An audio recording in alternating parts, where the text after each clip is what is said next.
Kabla ya taarifa hizi nzito ambazo ni za asili tunapeperusha kutoka hapa Mbeya, Tanzania. Ikiwa unatazama kwa mara ya kwanza, na kuomba uchukue sekunde moja tu uponyeze patoni ya subscribe na uwashe kengele ili kuendelea kupata taarifa nzito ambazo ni za asili kutoka mtandao wetu wa Tanzania ITV kila wakati, na usisahau cha kuzingatia uponyeze alama ya like. Karibu nikufahamishe kwa undani. Rais wa taifa letu la Tanzania, Samia Suluhu Hassan, aliweza kusafiri kuelekea taifa lile la Ethiopia kwa shughuli za kiserikali, kwa sababu kuna mkutano ambao ungehudhuriwa na wakuu wa nchi mbalimbali akiwemo Samia Suluhu Hassan. Sasa akiwa Ethiopia, Samia amepata pressure akiwa pale baada ya kurushiwa bomu la maneno ambayo ni ya kushangaza bakubwa. Unavyotazama skrini yako,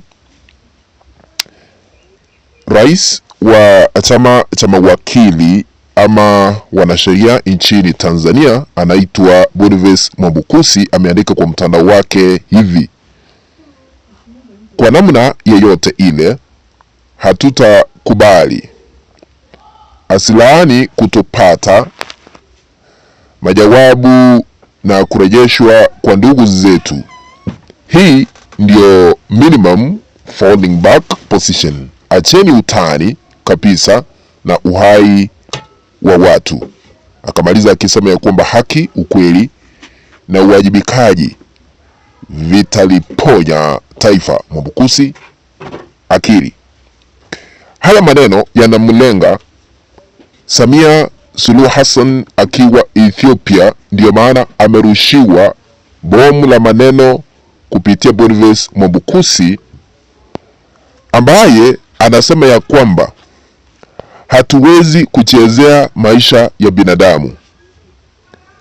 Ukiona hapo ameweka picha ya Humphrey Polepole na wengine wale ambao waliweza kutekwa nyara katika taifa la Tanzania, huku akisisitiza ya kwamba hata mseme tumesahau yaliyopita ya 29 Oktoba mwaka jana, lazima haki itendeke, ukweli ujulikane, uwajibikaji ushuhudiwe.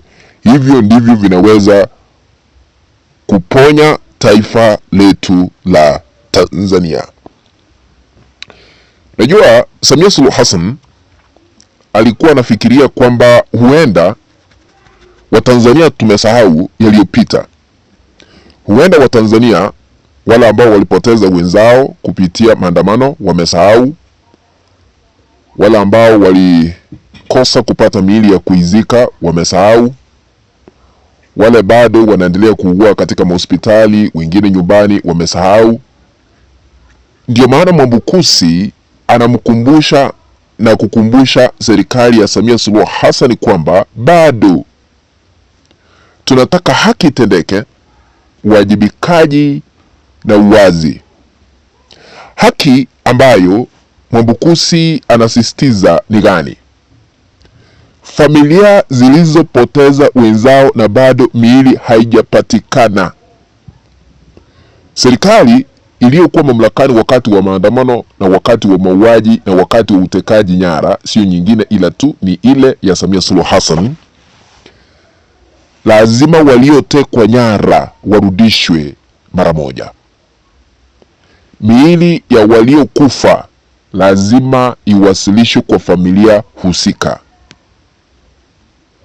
Fidia itolewe kwa familia zile ambazo zilipoteza wenzao. Fidia itolewe kwa familia zile ambazo wenzao wanaendelea kuugua nyumbani na wengine hospitalini.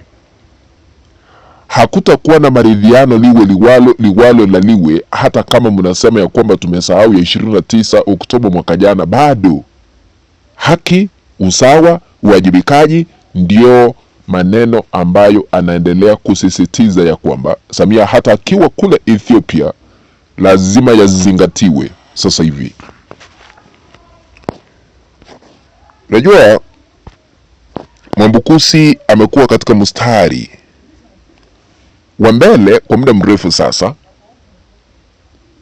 kuomba haki iweze kutendeka katika taifa la Tanzania. Lakini unajua kuna wale ambao waliweza kupoteza maisha. Mwambukusi anaendelea kusisitiza ya kwamba lazima wajulikane walipo. Humphrey Polepole alitekwa nyara na alikuwa anaunga mkono mrengo upinzani.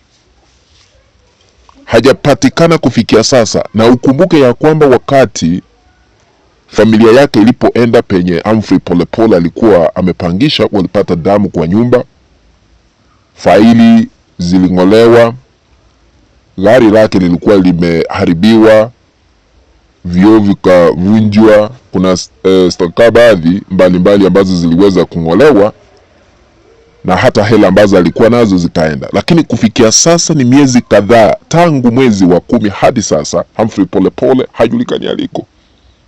Alafu mnasema kuna vyombo vya dola ambavyo vinashughulikia masuala ya usalama katika taifa la Tanzania, na kuna wale ambao walitekwa nyara waliokuwa wanaunga mkono mrengo upinzani, na hadi kufikia sasa hawajulikani waliko. Ndio maana Humphrey na wengine hawajapatikana kufikia sasa, jambo ambalo Mwambukusi anasisitiza lazima warudishwe, wajulikane waliko. Unakumbuka kituo cha CNN kiliweza kuonyesha wazi kupitia uchafuzi wa maandamano watu waliweza kuaga dunia.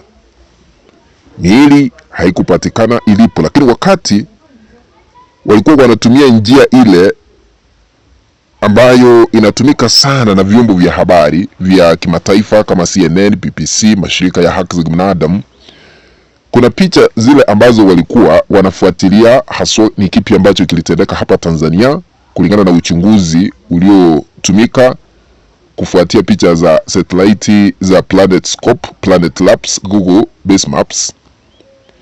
Picha hizo ziliweza kuonyesha taasisi za umma, ikadaiwa miili ilizikwa pale, hospitali, maeneo ya wazi yasiyo na shughuli ya kawaida, kumaanisha msituni. Kama sasa eneo la Arusha, Tengeru, karibu na chuo cha kilimo, kulikuwa na uwepo wa mtambo wa kuchimba ardhi, excavator eneo hilo, na shughuli iliyofanyika pale inadaiwa ni kaburi la halaiki.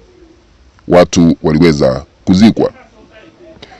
Eneo lile la Dar es Salaam, eneo la Kitufe, karibu na hospitali ya Kifule, picha zilionyesha uchimbaji wa eneo hilo na kusimamishwa kwa temporary structures.